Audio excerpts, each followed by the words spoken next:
Në Universitetin Fanoli në Korçë u organizua një tryezë rrumbullake diskutimesh mbi toponimin shqiptare, ku profesor të gjuhësisë dhe të letërsisë kumtuan gjetjet e tyre nga ekspeditat në terren. Gjuhëtarja Ledi Shamku Shkreli, e cila është nismëtare e projektit mbar kombëtar Thirrë vendin tënd, hapësira si kujtesë, thotë se mbledhja e emrave të vendeve shihet si një rezultat fundor i një jete, pasi banorët, ashtu siç e kanë jetuar vendin, ashtu edhe e kanë emërtuar.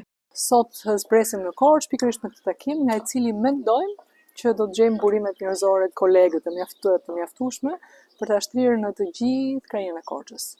Është pjesë e një projekti të madh që e sheh emrat e vendeve, jo thjesht si emra të thata, po si rezultat fundor i një jete, përmes të cilëve banorët ashtu siç e kanë jetuar vendin, ashtu edhe kanë emëruar, e kanë emërtuar, e kanë thirrur.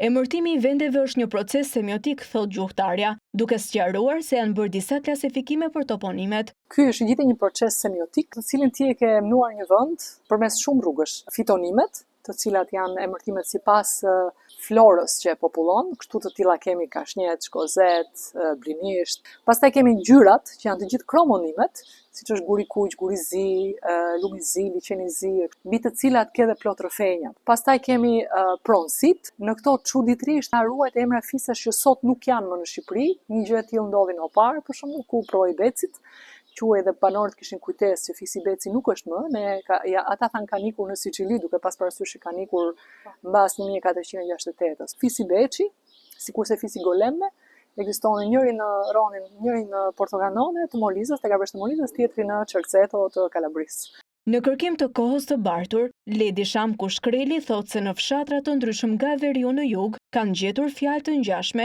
që emërtojnë të njëjtin senda dukuri, fjalë të cilat gjallojnë në shqipe që nga shkrimet e Buzukut. Tradita e dikurshme ka qenë që flokët, kokat, lajme ato që vende quajnë botë, duke sjellë këtu një kuptim të hershëm të shqipes që na dokumentohet te Buzuku, që do thotë baltë dhe vende quajnë baltë. Dhe nëse në Dibër gjejmë bota bardhë, bota kuqe, bota azes, të cilat përdoren si për higjenë ashtu dhe për ndërtim, në Roskovec, për shembull, nga ekspedita e Roskovecit gjetëm pikërisht të balta krerit, pikërisht kjo lloj argjile me të cilën dikur lahej koka.